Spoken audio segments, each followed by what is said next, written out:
Welcome to the Pantheon Plus Rewind.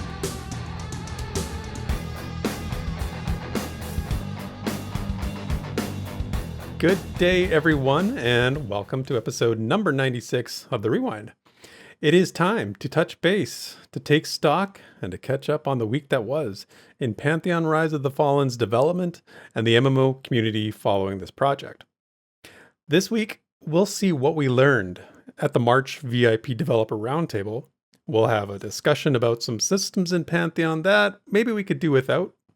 We'll enjoy a promo for the upcoming 2022 Pantheon Plus Dungeon Group Draft. And as always, we'll absorb some lore. So set aside your quill and your brush for about an hour while you enjoy the comforts of community and conversation with me, Theric, and my artisanal co-host, Desirant. We hope you enjoy this week's Rewind. So Desirant, I have a bit of a problem, and it's two words: Elden Ring. I am hopelessly addicted to this game. Can't work, can't eat. It's basically completely taken over my life. Wow.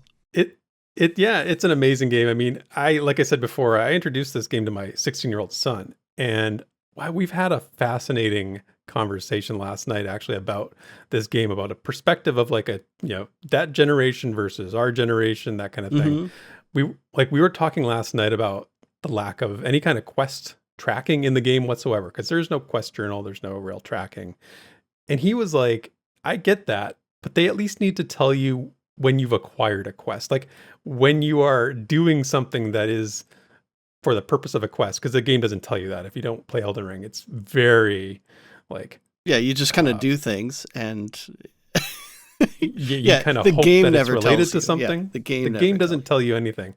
We had this really interesting debate about it, because I was like, this is how it used to be back in the day, like EverQuest. This is very EverQuest-y, because EverQuest didn't track quests for you, didn't have a quest journal, anything like that. And I said, this is a very much a older type of game design, and it got me thinking really about Pantheon, about appealing to a younger audience, and why something like this could or could not work. And it just got into this bigger discussion that I definitely want to have at some point, but I just thought it was so interesting, and I wanted to share that with you and to our listeners. So that's what I've been doing. How has Elden Ring or even just life in general been treating you? I mean, it's so funny that you are so on the train, the Elden Ring train, just because I mean, I feel like I was a really big proponent of it when it came out, right?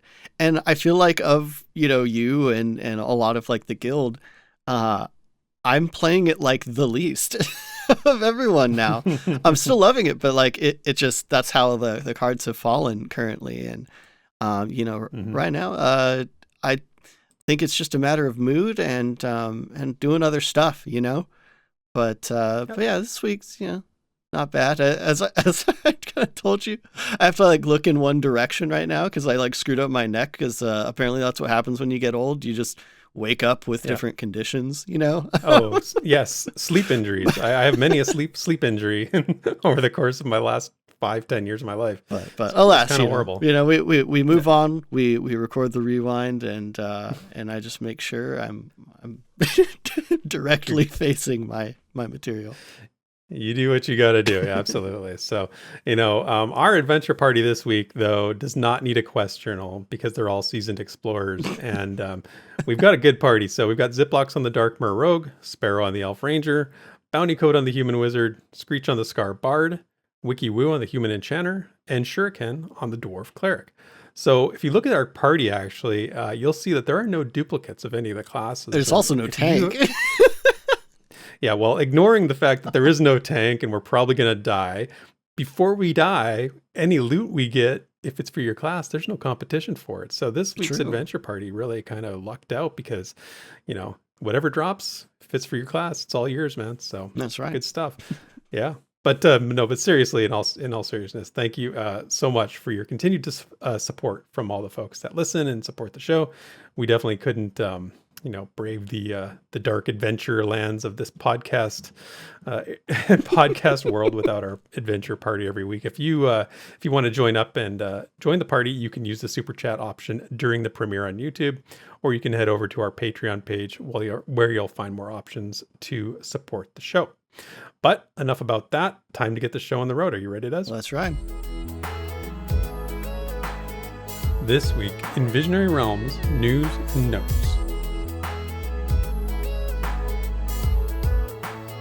Right, Friday, April 1st, April Fool's Day, we get the March VIP Developer Roundtable released to the public. And this one was a good one, featured my favorite and yours, Pantheon lore master himself, and J.N. Gerhardt, along with newly hired associate concept artist Holly Lament. Now, they talked about how writing and art combine to create immersion. And this was the community's introduction to Holly. So it was a real pleasure to get to know more about Holly, actually. I'm always interested to know, the first question I always want to ask the developers when we get a chance is, what are their influences? What inspires them? Because the developers I follow, I feel like you can really tell a lot about them from that. So that question was definitely asked of Holly, and we'll get to that in a second. In Desrin, I remember during the VIP roundtable when we were listening to it live, you were very happy to hear one of those influences that Holly was talking about. She was talking about drawing anime characters, like on her binder back in her school days, which we've all done. Not anime for me, but some other characters or whatever. Dragonlance characters was mine. She mentioned Chrono Trigger, and I'm going to butcher the next one, and I'll get you to correct me here. Oh, no, I don't know I don't know it either, so. Okay, Yeah. okay. Well, there was one that she mentioned that it was like Fushigi Yugi or something like that. I don't know anime. Somebody out there probably knows what she was talking about, but it sounded like you were pretty excited about it. Yeah, just because that's I feel like that's a one of us kind of person, like she's a nerd, and that's great. That's exactly fits in line with us. Yeah, it really is. And she went on to actually say, so the anime stuff doesn't speak to me necessarily, but she did go on to say that she's a big fan of the BioWare series, and that's the Dragon Age, Mass Effect games. That is speaking my language now. So I love that, and love to hear those influences. And as always, of course, great to hear from JN too. And JN appears to have leveled up his microphone, as his sound quality was much better and top notch. Not that it was bad in the past, but it was definitely a big difference. I know you noticed. Oh yeah, it's nice. It's nice. Yeah, and so when you listen to it, you definitely get the richness of his lore-infused voice coming through. And as everybody out there knows, I could go through every lore nugget that they shared on the round table, and I could discuss them, but we're not going to do that. That's probably better served in a dedicated lore video, so we won't do that here. But we can definitely do some of the highlights. And Desrin, you and I both asked questions in the thread beforehand, and we were lucky enough to get our questions answered during the roundtable. So let's cover those ones at least. And I want to start with yours, because the question you asked was that it was for both of them, Jan and Holly. It was basically the concept art in the past has had a very distinct style, and you wanted to know, how does the literature of Pantheon reflect the style of the art? So I'm going to kind of paraphrase Jan's answer here, because he basically said the writing he's done for Pantheon, he doesn't really consider it long form, I guess, or he doesn't classify it as literature. He's trying to find that balance of writing for a video game versus writing a novel. And he's touched on this before. It's come up before, actually, the issue of like overwriting in terms of the context of a video game. Because he's, like I said, if you've listened to his interviews before, he's not really, he doesn't have the gaming background, especially with MMOs. I think he's played some of the Star Wars games back in the day, and that's his universe that he's a big fan of. But in terms of MMOs, he's not a MMO gamer. So, he said there are many things. The point he made, and I really liked, was that when you're writing for a video game, there's so many other things vying for your attention in terms of the gamer, I guess, is from the perspective of the gamer. So he needs to be mindful of that when he's writing. He commented on it again later in the roundtable when he said, one of the lessons he's learned came from watching Ko play through Fortress Devair and reading, extensive amounts of text. And he felt this was a good lesson, a good example of not writing with video game context in mind when he had made a mistake of being perhaps too verbose in that situation. He said the bottom line is, he said, as long as there's a sense of meaning and wonder, that's how the art and the writing sort of ties together. So, with all that, Desrin, did you like his answer to your question here? Yeah, I mean, I think one of the best things he said was he's very I can't get the exact quote, but he's very cognizant of like what the players are doing now. And I see Right. that as like a learning experience, you know. So now, because writing for a video game, don't get them wrong, like it's a challenge. There's a lot of restriction because you do have to consider how the player operates, and that totally makes sense. I mean, I was kind of just going for like, you know, like, is there a certain theme or a certain feeling, you know, that comes from writing in reference to the art? Because I like the Pantheon art. I think it's kind of Hmm. special, you know, like it has a certain Yep. feeling associated with it, and I think it is a bit nostalgic, um, and he kind of took it a little bit different direction, a great direction, totally, but uh, I really appreciate that he's really thinking about the players, what they're doing when he's writing for these things now. That he recognizes, you know, what happened in the co-stream, as much Hmm. as some people like that, you know, Hmm. like Yeah, it was noticeable. It was noticeable for sure. I remember it well. And I actually remember commenting on it saying, like, I'm into this, but I know there's probably a lot of people who are like, wow, that's a lot of reading, you know? yeah, and you can imagine, you know, when we do more streams and he, you know, he's probably going to be seeing some of them and seeing players just like click click click click click click click, you know, through Right, dialogue and right. stuff. So, you know, I'm glad that he's aware, and I'm glad that he's writing for a video game. You know. Yeah.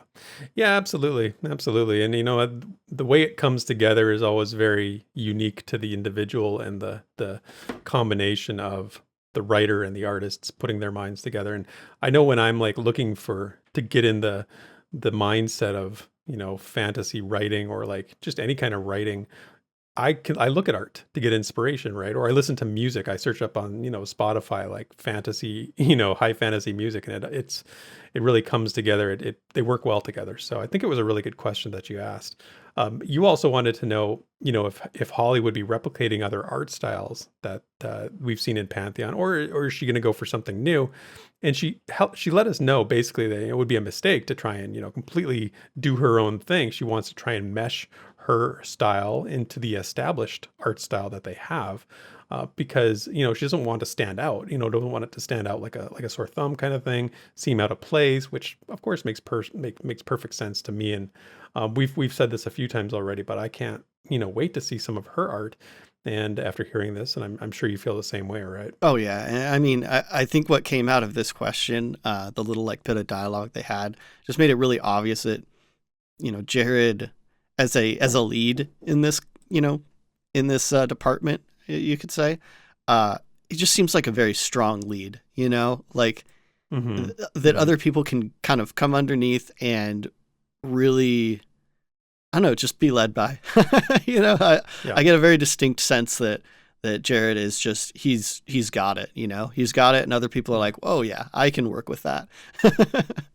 Yeah, yeah, yeah. Able to lead a team of artists, which is, a tall order to begin with. Leading a team of anybody is a tall order, but then again, when you're dealing with artists and, personal creativity and how they operate, it's sort of a very tall orders a little bit. Yeah. But there was a follow-up question, and I asked Holly if there's anything, she's seen in the lore or the game that really has intrigued or inspired her to create artwork for. And one of the themes throughout the round table, Holly talked about it many times, was the Darkmer Hmm. and their arrival story. And this was sort of because there was a connection to the way that she was hired, like the hiring process. There was like an art test, or like not a test, but like a sample where she had to create something. And it was talked about the Nitherian Red, which is basically like an offshoot or a uh, sub race of the Dark Myr. So she said she was really moved by their tale and she wants to explore it even further. So, the Nitherian Red, we're going to talk about that a little later in the podcast. So I'm going to do the lore section. So we're going to get a little context here if you're not sure what they are. But, we talked last week about all the positions they're hiring for, the artwork positions and all those things. So being well versed in the lore obviously helps, Yeah. with getting a position. At least having a familiarity or having, gone through it a little bit probably is an advantage. So I thought that was valuable, for everybody out there to hear. Now, the next couple questions, Des, you and I basically had the same question. We were asking the same thing. And so, we want to know about the signature characters, and we were very interested, and we'll start there. And here's the question that I asked, because mine was very specific. It was a question about perception storylines and the signature character tales that they've written. So I wanted to know, are there any in-game perception storylines that have been developed and implemented that involve either a continuation or like an intertwining of the signature character tales that we've heard about? So really it was a two-parter, because I wanted to know about the storyline itself. I also wanted to know, like, have they been, where's perception at in terms of development? Yeah. And I actually think Jan was pretty good with his answer in terms of like, willing to say, maybe that it wasn't implemented. I'll read you what he said, or talk about what he said here, because it was a bit of a bean, actually. He confirmed that, so Thalen Greyborn's tale, which is one of the signature characters, if you've read her tale, he said it's part of our perception storyline where the players are going to traverse that line between the sort of the cultural divide between the Ashen and the Ember Elves. He noted that if you've read it, her mother is like in the upper echelon of Ashen Elves of Fairthale, and Thalen that has become the face of the Ember Elves. So there's more to it than that. We won't go into the deep, any deeper on it than just to say that. But Jan made it clear that, this is not going to be like a thing where you're for or against Thalen. It's more like which way of life of the elves resonates more with you. And I'm paraphrasing here for sure. And then from the game development standpoint, I'll quote what Jan said because it's important. He said, quote, depending on how we do it in game from a player perspective, so it's not fleshed out yet. And that's what's telling me that this perception implementation isn't quite there yet, because it doesn't sound like they really know how that's going to look. So if we look at the alpha roadmap, we can see that the perception system is still on the quote to-do state, right? Yeah. So the way it reads is, while we're able to support preliminary implementations of perception content, additional development is needed for supporting tools, and UI is required to implement perception and its related features and progression on a larger scale with the quality intended for alpha and beyond. So basically confirming what I think Jan is saying here, or Jan's confirming that. And it's a good reminder, that these roundtables, although they aren't focused necessarily on the nuts and bolts of game development, they can give us some clues as to where they're at. So, Desrin, I'll turn it over to you here and ask you, because I know you love the bait so much as a tale and being a narrative. How do you feel about a perception storyline being attached to it, like the one that Jan described with Thalen? Well, I mean, I don't know about perception storylines based around the character stories exactly. Since I kind of see them as, stories about the world, not our stories. Even though they are apparently, characters that we might meet in the world, which I think that is the potential bean here, right? Is that we might be able to either, here's how I see it, either we're going to meet them in game, or Jan means that we'll be dealing with that Ashen and Ember cultural divide, and not specifically with Thalen. Like, It's not like Thalen's like the quest giver, so to speak. Well, he said before that we will meet them in game. It was specifically Thalen. Yeah, because I think I asked that in the past, actually. So yes, we will meet them. It's like, as much as like I want this to be a world and not like a, main story quest kind of a thing. Like, I think the big caricatures, the big, personalities in the world really matter. And so, I'm really happy to hear that it does seem like this is very much a thing that we're going to see. But I also just kind of love that Jan isn't trying to like push the player in one direction either. Like the typical MMO like quest.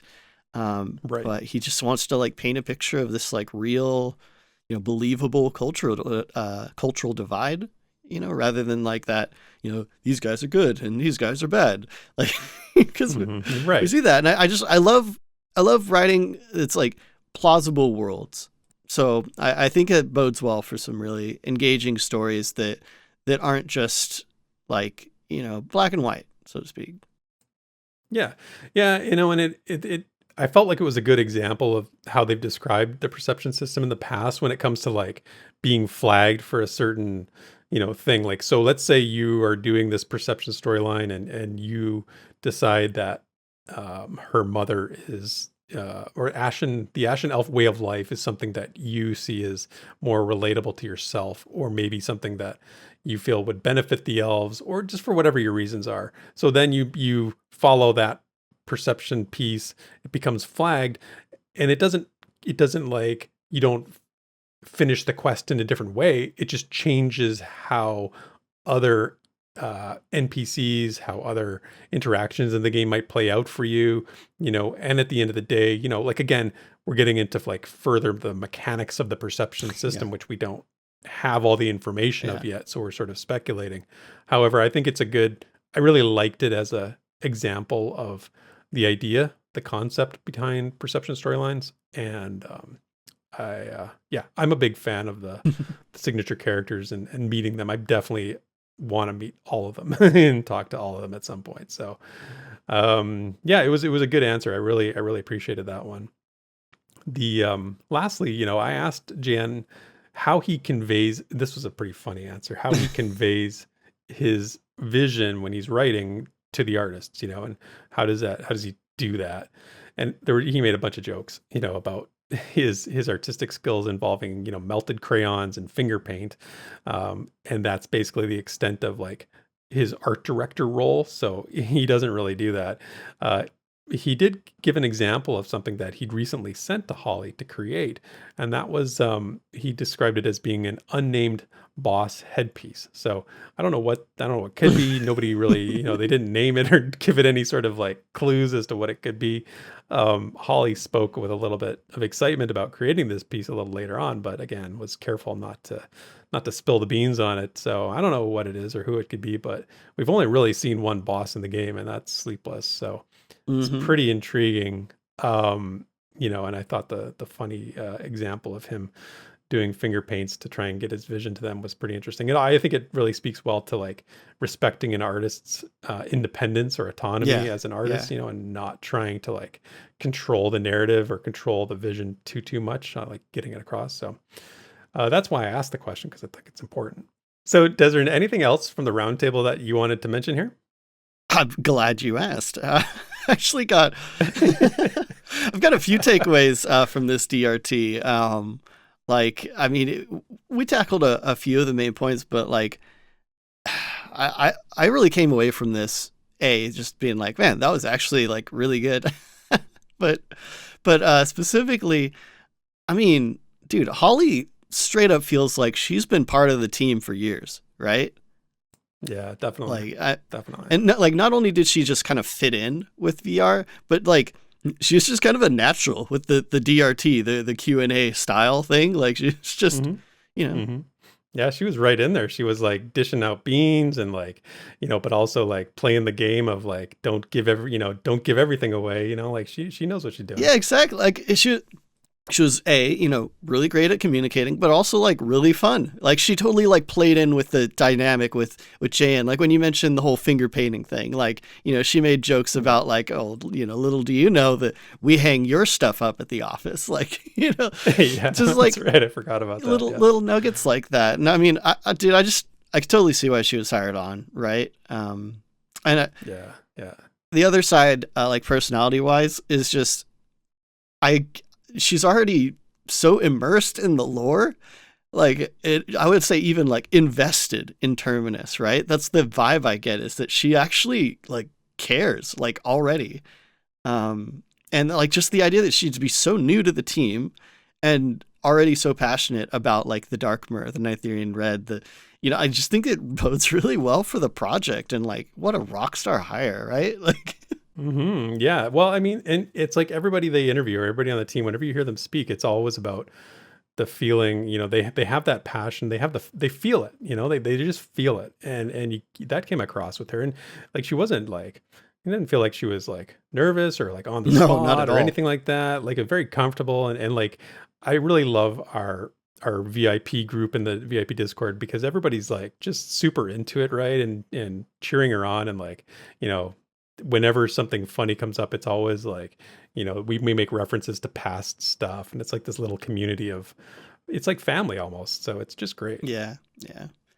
Oh, so the deities. I know you don't want to get get super into like all the lore bits, right? But just for the sake of sating a little bit of appetite here and referring to the entire DRT, which you should totally still listen to when you have time. But I mean, one of the questions led to JN just kind of spitting out a bunch of deities, and some of them we already knew about, like we got Sirenai, but then Ane Mavor. Which either I didn't know about or I forgot. No, that's new. It's brand new. Well, it's an archive deity, so I'm excited. Yeah. So every time there's I feel like over the last 3 or 4 years, every time there's a lore thing that they do, they always give us 1 or 2 more deities. And I've got this list that I keep adding to because I'm trying to get a full list of the deities of Pantheon. Who are the deities? And every time they do one of these things, they add more to it. And I'm just oh boy, we're not done yet. Nope. And then, I can't make a video on it until I have a complete list. So. Oh man, well it's going to be one heck of a video then, because again, we already knew about the 9 God, the nine hates, which is related to the scar, right? Which JN seems to be really excited about, actually. There's some dynamic between their deity and the race themselves. But then just this another just totally new one, Usham or Ush. Yeah, it was Usham, right? Yeah, that's what he said. And I think I can't remember what race that was a deity for. Do you remember? I don't think he said. If he said, I missed it. But yeah, he just kind of was here's a name. Usham. It's okay. Can we get some context on that? Can we get a little context for that? Because that would be helpful. How about just give us the Book of the Avaloth for the humans? Just another book, another race. Give us the compendium. Admittedly, I would love that. More on the website. I'm glad they started adding that, but we need more. More lore. I mean, speaking of more, this isn't exactly lore. This is potential in-game stuff.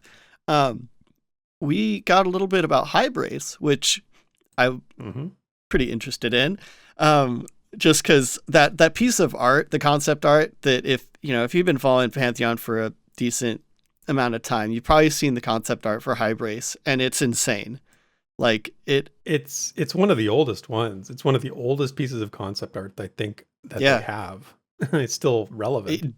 It just has always been so inspiring, and and it's actually so it's so interesting. There's a art not channel. What do you call it on Instagram? I don't even use it much anymore, but there's we post all this different fantasy related art every day or whatever. And I saw Hybrace.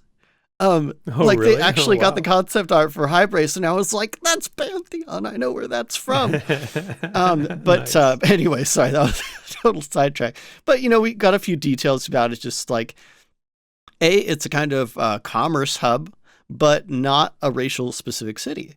And I also thought it was very interesting that he made sure to say it's a free port, but not Freeport. Yeah.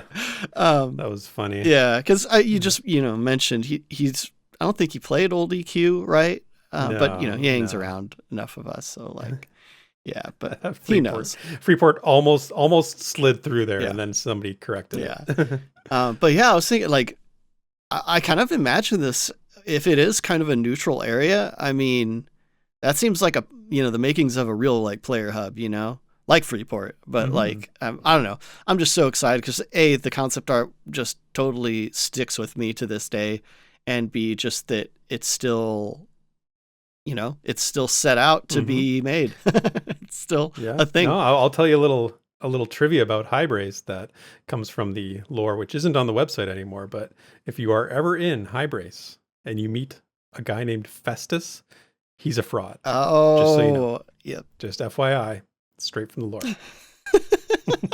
There you go. Random lore nugget of the day. There you go. And we haven't even got to the end yet. No.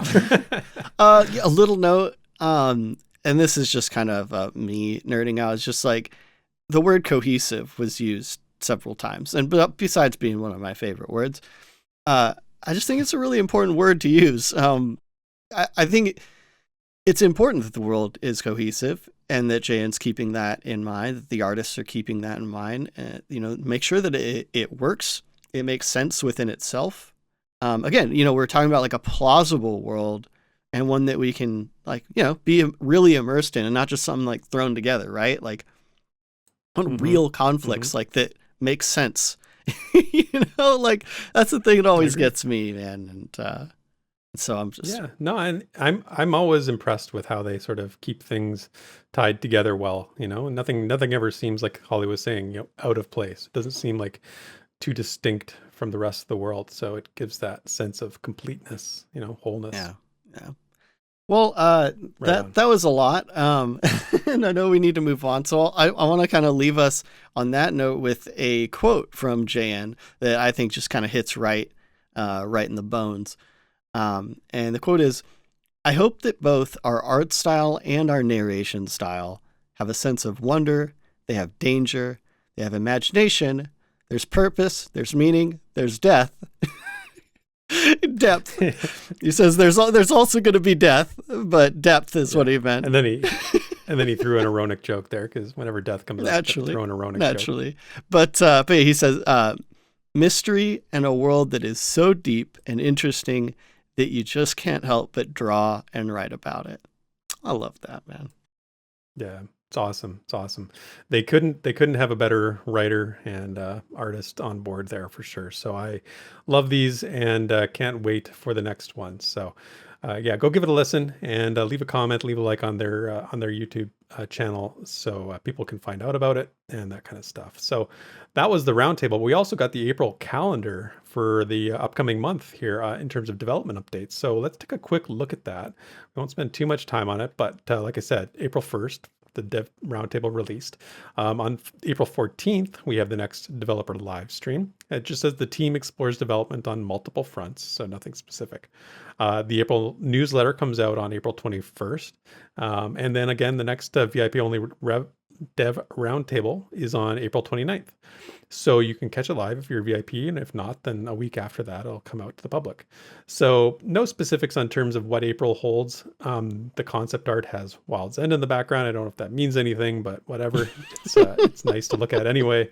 So not much more to say about the calendar, but we do have to talk about what came out on April Fool's Day, because we would be remiss not to give credit to this, because this was awesome. If you missed it, so they put this on Twitter. I think they put it on Reddit too. They announced the launch of Graybox. Classic version of Pantheon is going to run alongside the launch version. So here's the sales pitch from VR. It says, "You asked and we listened. As classic renditions of MMORPGs become more coveted, we wanted to ensure all Pantheon fans got the quintessential raw experience. So without further ado, introducing Graybox Classic." It says, with over 88% of our PA testers asking for it, we decided to maintain a server in Graybox, giving PA tester pledges the opportunity to relive the nostalgia of PA testing. It's only available to players who have PA access, and available soon after launch. Oh my gosh. And it's got the features, four things. It's got 4 zones, it's got no crafting, and 4 classes. So, and then the bottom line is Pantheon, the way you fell in love with it and the way you stay in love with it. So it's so good. It's so good. And so like PA testers will like catch little tidbits of this that are just so like actually accurate as well.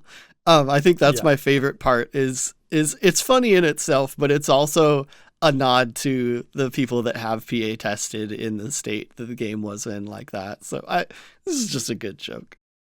It's hilarious. I mean, this has minus written all over it. It's got the bear and the halfling in the center box there. No crafting as a feature. And we know back in the day, before Minus joined VR, we had a whole podcast about his, not distaste, but felt crafting wasn't exactly the most necessary thing in the world. Anyway, and the replies to this tweet were actually pretty funny too. Co-Carnage was in there with the good Andy Bernard gif, which I love. And it just keeps the indie spirit of things going sometimes. And they're not this isn't corporate, sanitized nonsense. It's just fun. And I love that they're keeping it that way. So as far as I'm concerned, gray is the new black, and sign me up for Graybox Classic. So How about you? You gotta get in You there. know, we can do without the HDRP, right, guys? Let's just we'll stay in Graybox forever. Yeah.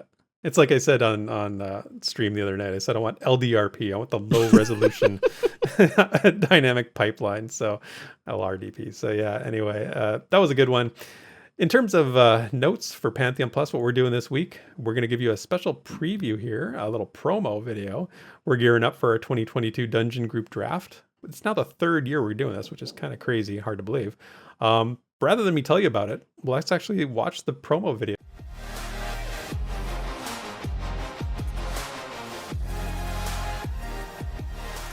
With Joppa himself, as a Joppa fangirl, I would absolutely pay 17 absolutely 100% legal Darkpaw Chrono to have a group with Joppa himself. I'd pay 500 rupees delivered in a Goron wallet.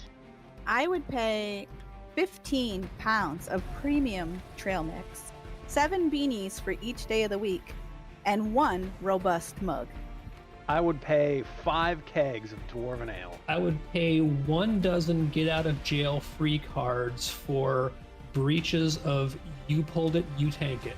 I would gladly pay 3 woes. Whoa.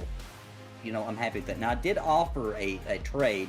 I'm still waiting to see if it gets accepted, but... So I've been offered a trade, straight up, not a 2-for-1. I've been offered the bear in exchange for Joppa.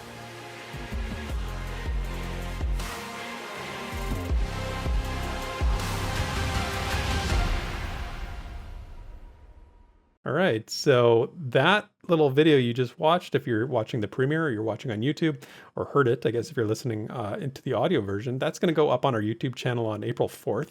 So you can get all the details and whatnot. Just mark April 26th on your calendar, 6 p.m. Eastern. That's when the draft is happening. Make sure your calendars are marked so you don't miss it. It's going to be super fun.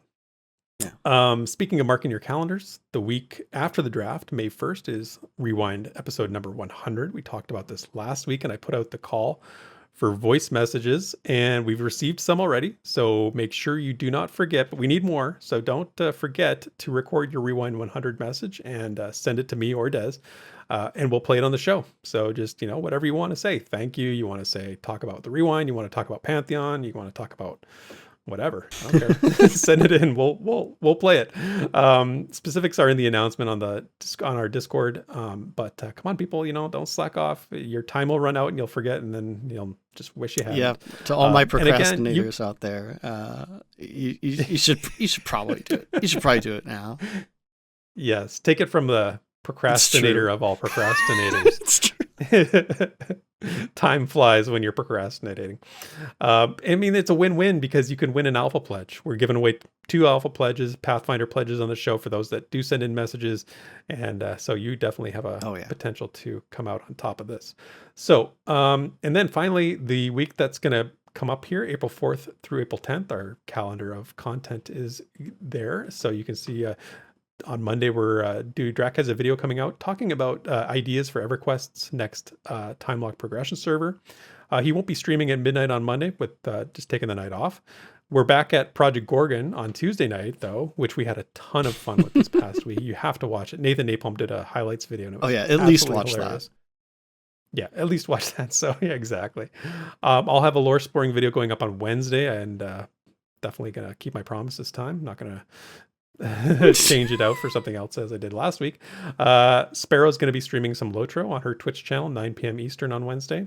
Redbeard Flynn is back with a stream on Friday called What is Ashes? That's about Ashes of Creation. So that should be exciting. Crypt Fox is also streaming on his regular schedule throughout the week. I believe he's playing Dead by Daylight as he usually does. And so good week of content for you. And that is it for this week's VR News and Notes. When the Pantheon community speaks, we listen. So let's dig into the forums and fan projects to see what the discussion's all about. Right, this week's community discussion it's going to be a bit of a 2-parter. This thread comes from Mugwai44 on the official forums, although a lot of us know him as Mugs. And since this was just posted on the 1st, there's not a lot of responses yet, especially, when we're recording. But, there's a few, and I feel like there's room for some talk here. So let's get into it. The first part of the post, it's a pretty simple question. Is there a system or feature of Pantheon that you just can't get on board with, be it not fully fleshed out or just a system that doesn't sound fun to you?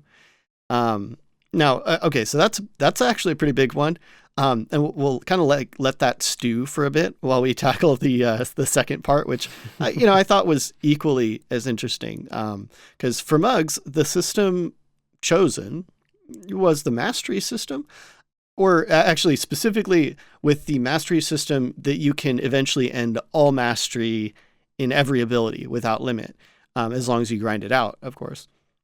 Now, Mugs seems to feel like this would, lead even more of a kind of meta situation, and kind of defeats the idea of that whole, decide your own play style to a certain degree. So, Theric, while we're kind of considering this, I'm going to try to hit this from both sides. Okay. On one hand, if you can unlock every mastery, I think the fear is that certain abilities, and the mastery that goes along with them, will just kind of be considered better for certain situations, and then getting all the mastery will just feel more like a requirement. So you get into a raid and your build has already been kind of all but decided because everyone expects you to have every mastery. And I think this is kind of what Thunderleg seems to be saying in the replies as well. But on the other hand, after personally playing 2 games recently where one requires you to de-spec, as in remove some skill gain so that you can gain, some new skills, which would be Mortal Online 2, versus Project Gorgon, where you can literally just kind of learn everything if you have the time for it. But also Project Gorgon has a, limited action set. And well, it turns out, from my experience at least, the limited action set does to some degree help kind of keep things balanced, since if you'd have maxed everything out, you can still only have so many abilities available at once. So that's, I'm sure there's more nuance to it, but that's kind of the 2 sides that I'm seeing right now, as far as, unlimited or limited. But yeah, what are you thinking, Theric? Do you like the unlimited mastery or limited? Yeah. No, I like the limited. I like the limited action set, but in terms of mastery and being able to, everything being sort of attainable and therefore being sort of a set endpoint, I think that's the key people are missing is that. So think about every MMO you've played. Have you had everything that you wanted? Have you always achieved everything you wanted, in terms of gear, in terms of skills and abilities? Was there ever anything that you just never were able to obtain? Because that's for me, that's happened. There have definitely been things I haven't been able to attain that I wanted to. And this is the thing with the mastery system that gets brought up all the time is well, I'll eventually just have them all. Well, you probably won't, actually. You probably won't. Because, as much as, as much as content locusts that we are, and I'm certainly not even a 10th of what some people are able to pull off in terms of time commitment to the game, there's challenges that you are just not going to be able to overcome, at least not within a reasonable amount of time, right? Yes, there's 0.1% of the population that's going to get those targets. And that's fine. That's what they're there for. They're there to be got. However, you have to look at it from the perspective of, we're not looking at it from the appropriate challenge applied to it, mastery skills and the really good ones, the high end ones, the ones that are going to be the most sought after in the late game and at the near level cap kind of thing, they're going to be super hard to get and super rare.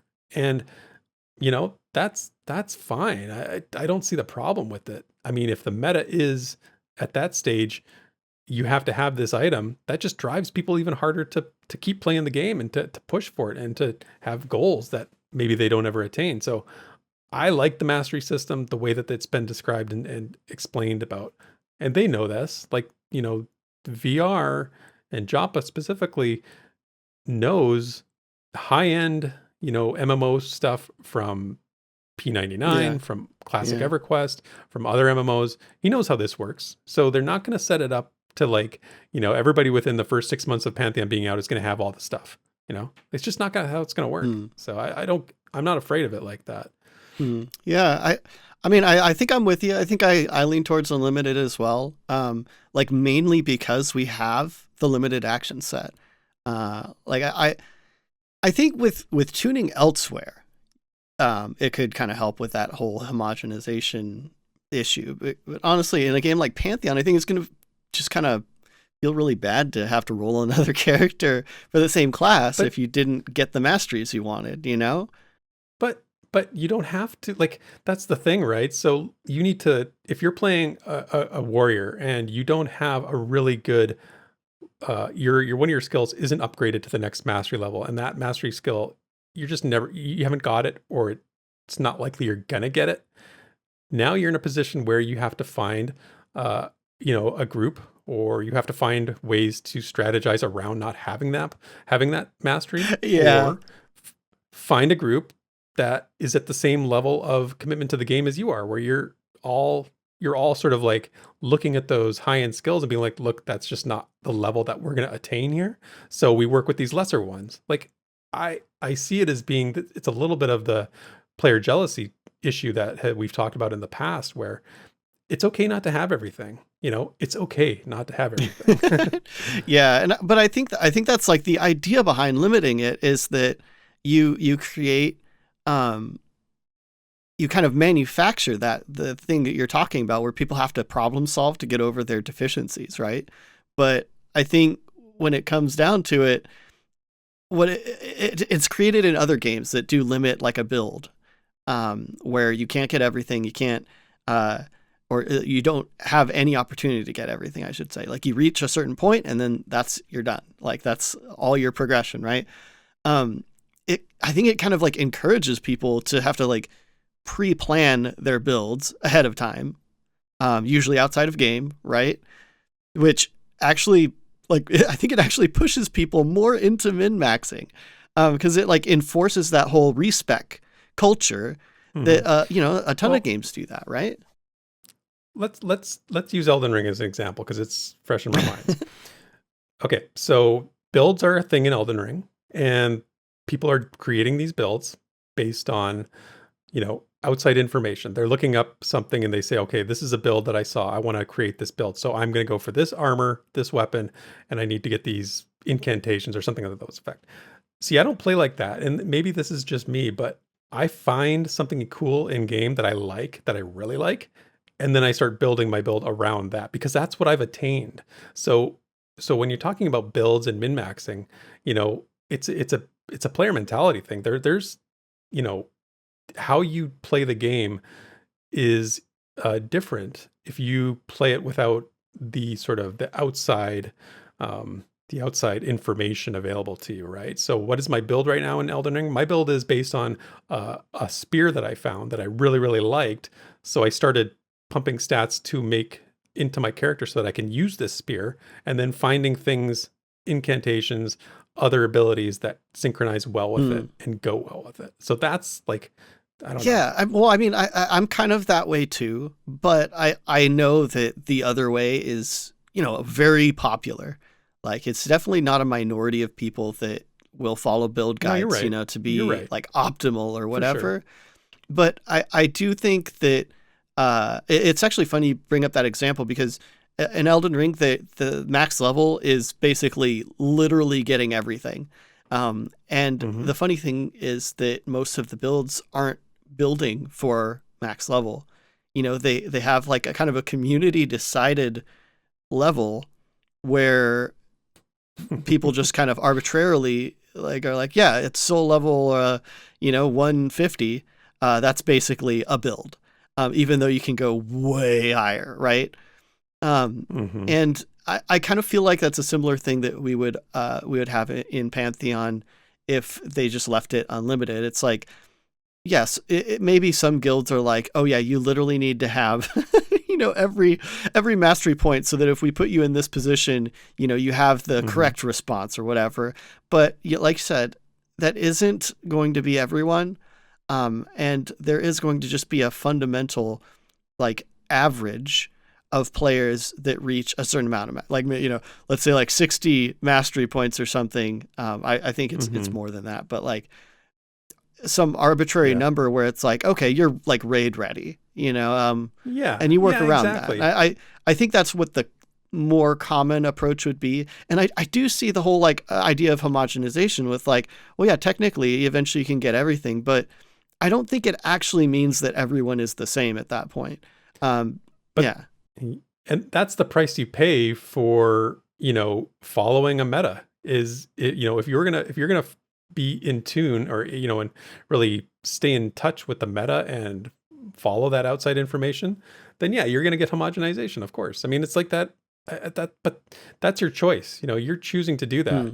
If you choose, if you want to achieve on that level, then okay, that's your call. Yeah. You're free to do that. Yeah, I mean, it's not the only way to play the game. Yeah, totally. I just know it. I have to recognize, it is popular, and but I do think that limiting it would actually have the opposite effect. I actually believe that if you did limit it, it would mean that people would feel the need to re-roll and stuff like that, which I feel that is just not the correct way to tackle that problem.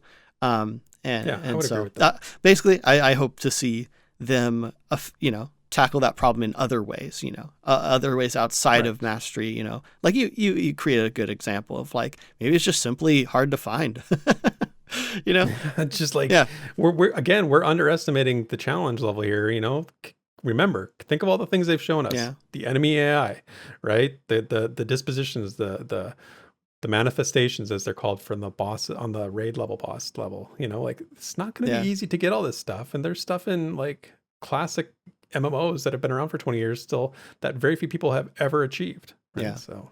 Well, I guess we should probably get to the original question too, huh?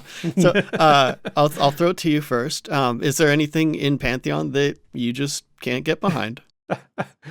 I like how you threw it to me first. You know how difficult of a question this was. We were talking about this ahead of time. You're like, oh, you take it first. I'm like, yeah, sure. But I actually did think of something, and it was related to what I talked about in the intro, actually, and that's tasks. Okay, so we've got perception storylines in Pantheon, which are these big, long perception storylines that go on for a while and are involved. And then they've talked about tasks. And tasks are what you might think they are. They're simple, boring, fetch, give me 10 wolf fangs and I'll make a thing for you.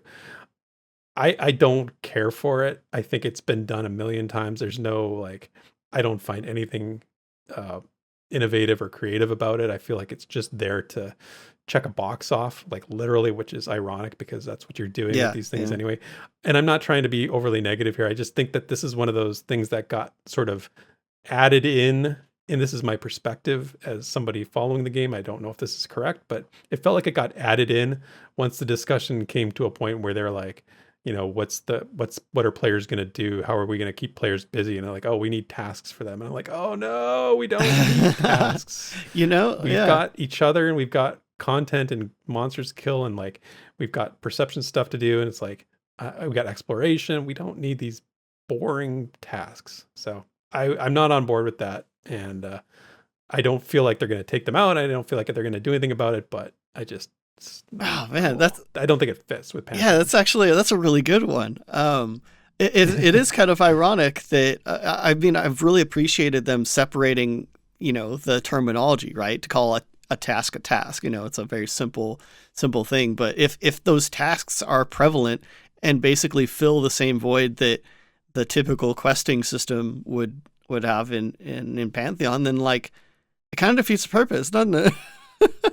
Yeah, if you're not going to do something, if it's not going to be, expanding on a current thing or innovating in some way, just why bother? Why expend any effort on doing this?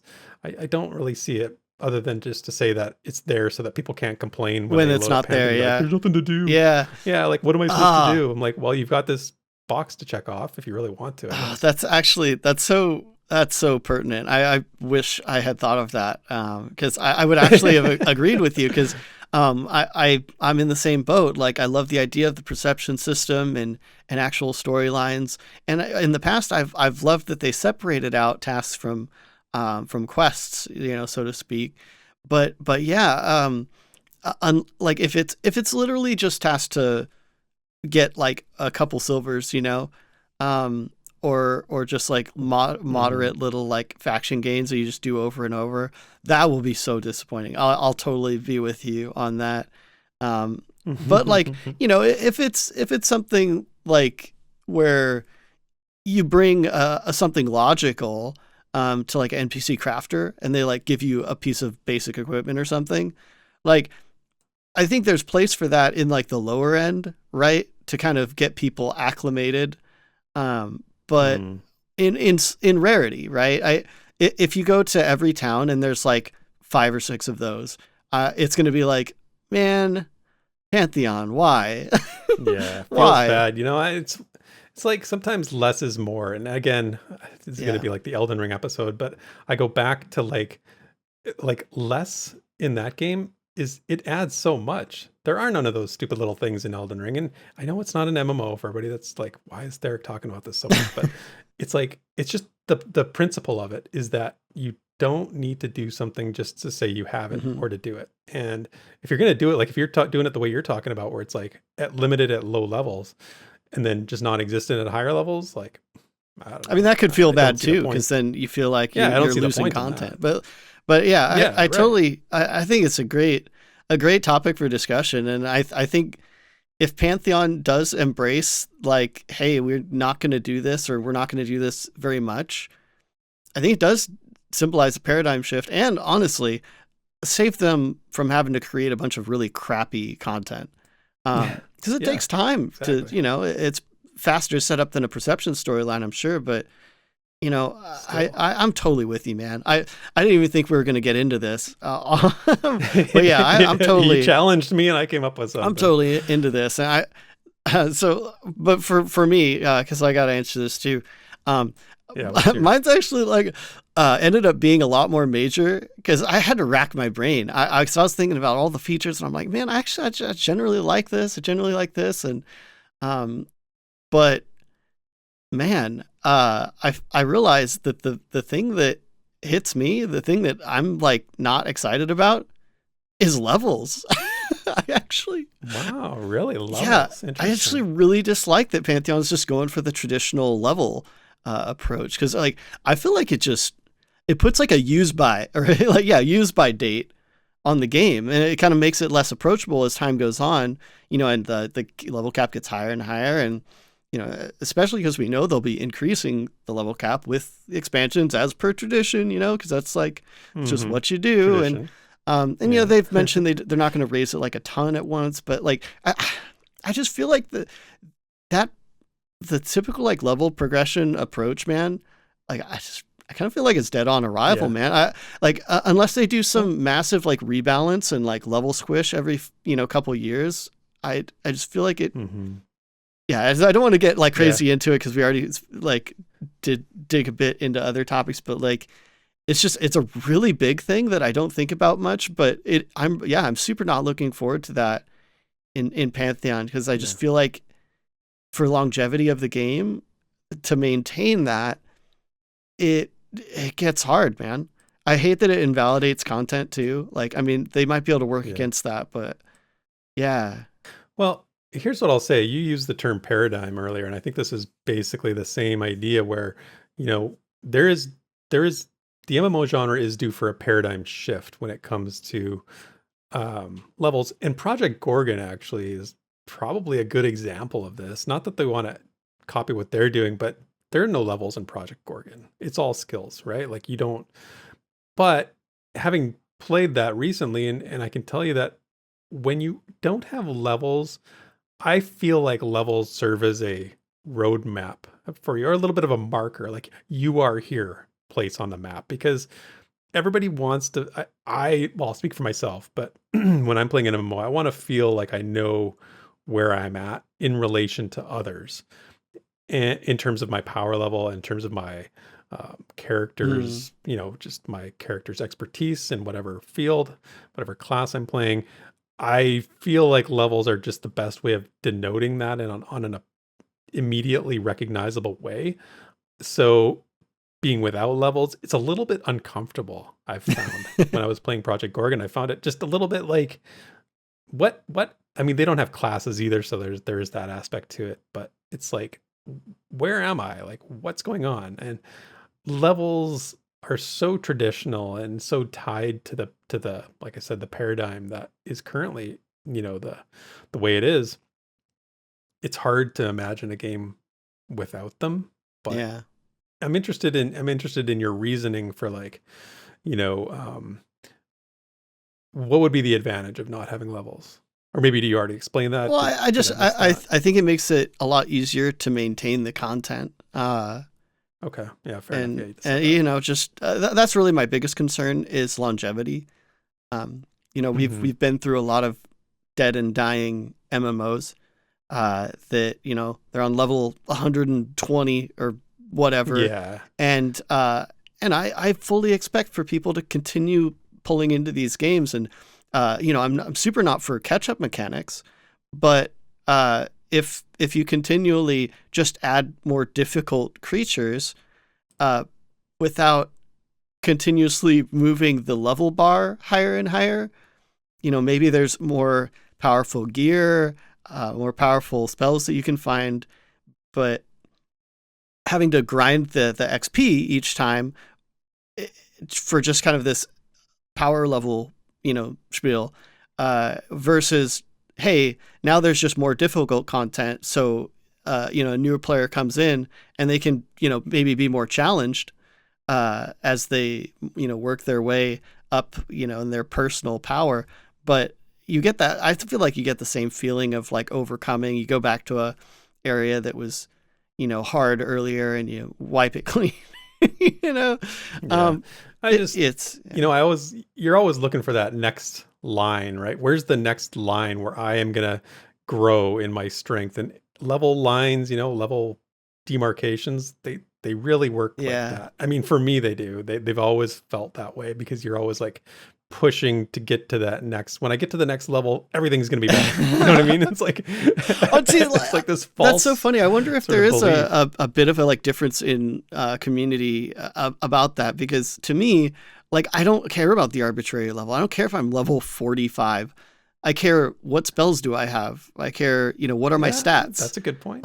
It's just that the whole arbitrary level thing. That's really the only thing that it is I feel like it's so arbitrary. Anyway, so I don't want to like super get crazy with this. And in the end, I think we know that like there's no game that's going to be 100% flawless and perfect for everyone, right? Or even some people. But even if you don't like everything about it, doesn't mean it's not the game for you, right? And I'm still fully. Well, it's a good question. It's a good question for the community. So if you're listening to this, let us know. Leave a comment. yeah. What system in Pantheon doesn't work for you? Or are you not on board with the way Muggs phrased it? I think it's a good way of putting it. Yeah. So let us know, because it's a good Yeah, discussion. absolutely. And that's going to be it for this week's community discussion. The Pantheon community is full of cool projects, new people, and things that are just worth sharing. What's this over here? Look at that. So let's see what we can find in this week's Community Spotlight. All right, a few quick updates for the Spotlight this week. First off, got to make sure to shout out Crowsinger getting Chapter 21 of her series In This Way of Storms, which is up on Pantheon.plus and the official forums. So definitely check that out, keep going on that. As far It's almost finished. It's almost The finished. tale is almost told. I know. You catch up now. I know. I feel bad because it's like, I know this is like pressuring. Yeah. But yeah. As far as studio content, we got Bazgrim did a quick Baz Flash, just kind of going over the recent job posting for VR. It's not a full Bazgrim video or anything, but a quick recap. Oh, and as we brought up last week, ManOfRohan did in fact release the full Graybox Lament music video, and yeah, it indeed was as awesome, if not more, than we expected. And one of some of the replies on Twitter to the April Fool's Day thing, the Graybox classic version of Pantheon, named this video. They're like, "Don't worry, the Graybox Lament, your lament is no more. You are now reborn in the Graybox classic version of Pantheon." So perfect. Like clever. If that didn't influence the April Fool's joke, and it was just like happenstance, like this is a crazy simulation we live in. Yeah, it must have. I'm sure Minus got the idea. So perfect. Was inspired by that, which is a huge nod to ManOfRohan. And I don't know if we mentioned it last week, but JN Gerhardt commented on his on the video as well, saying, this needs 1 million views or something. Oh, yeah. And it does. It does. I'm going to remind you guys again to go check that out. And I mean, I literally rocked out to it like several times while writing up the script. So, but yeah, that's actually going to be a quick community spotlight this week. So let's move on. Sit back and relax. It's time for the lore you know. All right, so as I said in the intro, and when we were talking about the Roundtable, the Nitherian Red were referenced quite a bit during that by Holly. And so she's created some artwork. So I figured we should learn a little bit more about the Nitherian Red. And they're tied to the tale of the Dark Mir's arrival on Terminus. So let's dive into that lore a little bit, learn about the race of the Dark Mir, about their goddess Sirenai, and all the things that happened to them when they arrived on Terminus. So sit back and enjoy the words of J.N. Gerhardt, Pantheon's lead writer, as I read them for this week's Lore You Know. The Mir hail from the planet Issel, the race born at a time when her oceans were dying. Wars between ancient leviathans had erupted beneath the waves, in battles so fierce even kingdoms on land were destroyed. But the gods of Issel did not stop the calamity, fighting with each other instead of giving aid. At last, one humble goddess named Sirenai begged the spirit of Issel for answers. Manifesting herself in the depths, Issel gave Sirenai a sacred gift, power to bring forth a single new creation. With this gift, Sirenai fashioned the Mir, a race with kingly hearts and furious might. The Mir struck against the Leviathans with abandon, breaking them from war and driving the terrors back into the abysses. With the oceans liberated, the gods came together to bless and rule over the Mir. Songs beneath the sea declared that the Mir carried the heartbeat of Issel herself, and the race flourished under a unified pantheon. Yet, of all the gods, Sirenai remained their first love. In the chaos of their arrival, the Mir were poured into Terminus's lush seas, but the water worked through their bodies like poison, and they could not breathe in it. In an attempt to save the race, Nithir, the god of battle, sacrificed his body, which was composed of Issel's native seas, creating a breathable sphere of water within the ocean. Such a mighty gift, yet tragically fleeting as the waters soon mixed again. Even so, Nithir's closest followers would not move a fin or flinch muscle. Though they drowned, their allegiance would not succumb. With her people still in harm's way, Sirenai rushed to help the Mir, concentrating her power to transform and adapt the bodies she had created long ago. Yet mysteriously, her aid was kept at bay. Sickened with grief as she watched her people perishing, the brave goddess gambled on another, more perilous chance, leveraging the essence of her immortality to recreate the Mir anew, even giving them a lung by which to breathe on land and legs with which to walk. In a brilliant moment of sacrifice, the miraculous exchange saved the Mir, transforming them forever. But as the exhausted high mortal collapsed on the shores of Terminus, the crisis she averted wrought a fate far worse. Many say the cries of anguish loosed that day still linger in the murky waters. The agony of losing Sirenai poisoned the Mir hearts, as had the deadly oceans, sorrow twisting into bitterness, then hate, until darkness consumed them. The Nitherian Red disappeared into the sea, searching for the means to return to true Mir form. Their brethren were left to pick up the fragments of their past, hoping to fuse them into a future. Yet the fateful day of their arrival is marked by mourning, 1 week prior and 1 week after. Among the ceremony is a reading from the Day of Testimonies, a collection of witness accounts to the lamentable day. Yet there is one creature they blame all things upon, a villain greater than the Nitherian Red, whose vicious actions they rank better than none at all. In the present frail age, the Darkmer are seeking to claim the old glories of Issel. They have subdued their realm of the ocean and built a glorious city in honor of Cyrenai. Yet, beneath the surface of splendor, there is an unsettling current that runs through the deep places, where the Mer have descended like the ancient Leviathans they were born to destroy.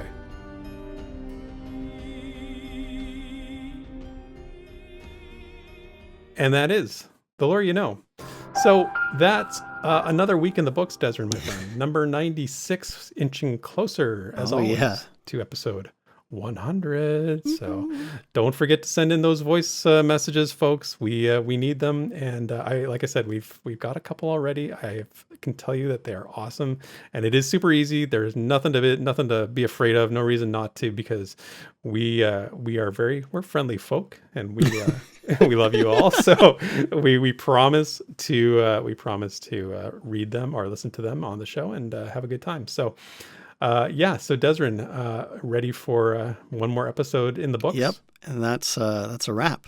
That's a wrap. So thanks everyone for coming out, checking us out. Remember, leave a like, leave a comment, subscribe to the channel, follow us on Twitter, all that stuff, join our Discord, and we will see you next week. Bye, everyone.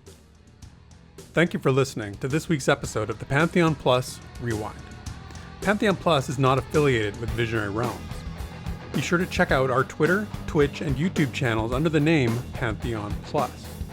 You can follow Theric at Pantheon Theric on Twitter, and Desrin at DesrinDoes also on Twitter. And you can stay up to date with all things Pantheon at www.pantheon.plus. Until next time, cheers, and thanks for listening.